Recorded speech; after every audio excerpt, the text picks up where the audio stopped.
Hey, everybody, God bless you. Hey, happy 4th of July. And, I hope you celebrate fireworks and everything. And hope you enjoyed the Juneteenth as well. That was just another way of showing America about freedom, right? And for me, I think it's important that we always focus on in a society where we're free, God gives us freedom. God gives us a choice, Maybe you don't know that. Well, yes, I think most of you do. He gives us choice. And nobody, especially anybody out there, you don't force nobody to receive Christ. Christ has never forced anybody to receive him. He said, if I be lifted up, I draw all men unto me. Let him do the drawing. All we need to do is just sow the seed, right? Just sow it. Well, anyway, guess what? I don't know about Hebrew 13 still, at least at the time I'm making this video, still processing. I even reposted it and it's still processing. I think it's the music. I think some of the music you select may not be, issues with. So I'm not going to put music on it for a while. Anyway, I'll try something different anyway. All right, so now we into book of James. Whoa, like I said, the other one, Hebrew 13, will come out sooner or later. Can't stop it. It'll come out. But James now, 5 chapters. This is James chapter 1, and it's about faith, man. Let's just read it. Let it speak for itself, right? God bless you. James, the chapter 1, verse 1, subtitle is greeting. So let's go with that. James, a servant of God, and of the Lord Yeshua Christ, to the 12 tribes which are scattered abroad, greeting. Then you got another subtitle, testing of your faith. And look, I want you to make sure when people say test your faith, it's faith in God, not in people, not in denomination, not in a political party, not even a nation. Faith in God. Huh? Yahuwah, I think that's one of the names that we use for translation. I was recently educated on. But bottom line is faith in God, faith in I am.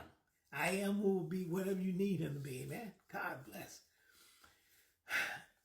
Verse 2, my brethren, count it all joy when you fall into diverse temptation, knowing this, that the trying of your faith worketh patience, but let patience have her perfect work, that you may be perfect and entire, wanting nothing. And that's something we go through all life, right? If any of you lack wisdom, let him ask of God. See, we do it sometimes people. Let's ask of God that giveth to all men liberally and upbraideth not, and it shall be given him. But let him ask where? In faith, nothing wavering. For he that wavers is like a wave of the sea, and driven with the wind and tossed. Because have faith in God instead of faith in people. That's what we need. It's people where the problem is, not God. Amen. For let not that man think that he shall receive anything from the Lord. See, if you have faith in God, then you receive something from God. You don't have faith in God, then you won't receive anything from God. Amen.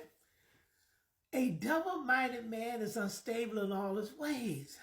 Let the brothers of low degree rejoice in that he is exalted, but the rich in that he is made low, because as the flower of the grass he shall pass away.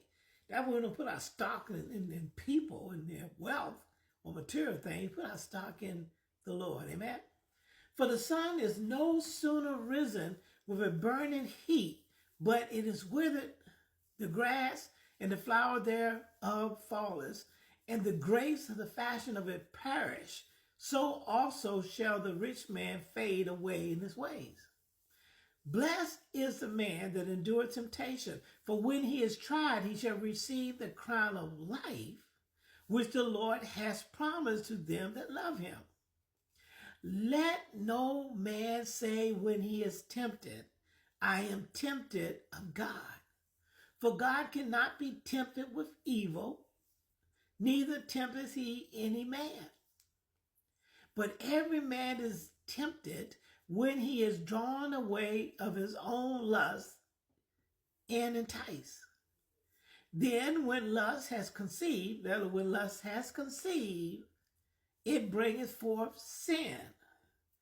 When it is finished, bringeth forth death. For the wages of sin is death, right? Do not err, my beloved brethren.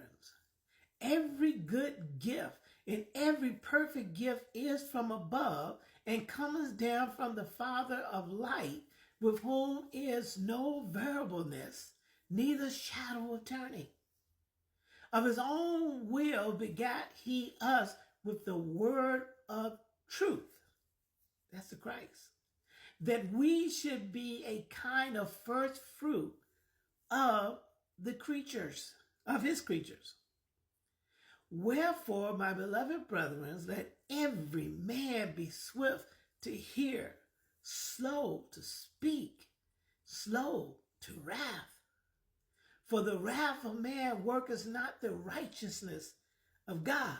Now, I think most of you out there receive that piece, right? I don't know who can't receive that truth about wrath. Because wrath, man, I tell you, you get people upset. Some people get upset and they won't stop being upset for years. They live with it, playing that stuff over and over again, or taking action in their own hands and cause so much harm and danger. That's one of the things we got to work on. That's the temptation. Those people who have wrath, it's a temptation to not be drawn away and operate in the flesh, but operate in the spirit. Look at this in verse 21. Because this subtitle, I don't know if I got to it, was Hearing and Doing the Word. That's the subtitle. And we're at verse 21, we stopped at verse 20. Wherefore lay apart all filthiness and servility and naughtiness, and receive with meekness the engrafted word which is able to save your soul. But be ye doers. And I think that's one of the things that when you see people that operate in evil, that want to, and even combining with people to do. Some people are passive mean, while the other people they're dealing with are outright mean and willing to do bad things to people. From you name it, from supremacy to just outright evil. And then they say, I'm a Christian. And then a Christian who's associated with them is not trying to come do different. They sitting there supporting them through their silence. So that's something you got to work on, okay? Let's see where we left off at. I'm going to go back to 21. Okay, well, we did 20, didn't we? Where did it go to? For the wrath of God. Yeah, here, let's do that. I did slow the wrath, didn't I? Verse 20. For the wrath of man worketh not the righteousness of God. Wherefore lay apart all filthiness and servility and naughtiness, and receive with meekness the engrafted word which is able to save your soul. I was right, 21. But be ye doers of the word, and not hearers only, deceiving your own selves. Because that's what you got to ask yourself. I'm applying this. It's not just reading these words. Do I apply these words? And notice that as we've been reading the word, it's not the way the religious people try to make it seem. It's not all dogmatic. It's all about mercy and grace. And that grace is what we need. Look at this. Verse 23. For if any be a hearer of the word and not a doer, he is like unto a man beholding his natural face in a glass. For he beholdeth himself and goeth his way, and straightway forgetteth what manner of man he was. But whosoever looketh into the perfect law of liberty, and continueth therein, and being not a forgetful hearer, but a doer of the work, this man shall be blessed in his deeds. If any man among you seem to be religious, and bridle not his own tongue, but deceiveth his own heart, this man's religion is vain.